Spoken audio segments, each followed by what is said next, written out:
ng araw na ito. Happy birthday! Talaga naman.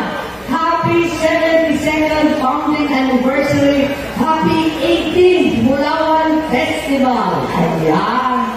Talagang bonggang-bongga ang ating fiesta ngayon.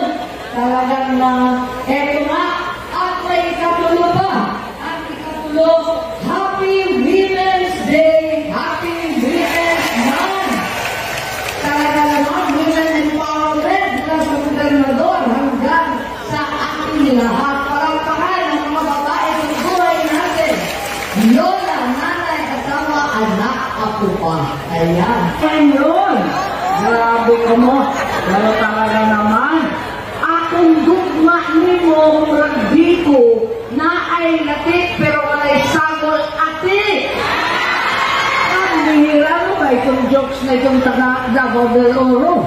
Kaya tuwan-tuwa ako na nakumbida ko dito at narito tayo ang Compostela o Davao del Oro ay bagong-bago. Ang progreso at pag-unlad ng ating Bulawan Festival, hindi lang simpleng fiesta, kundi patunay ng yaman, lakas at tatag ng Davao del Oro.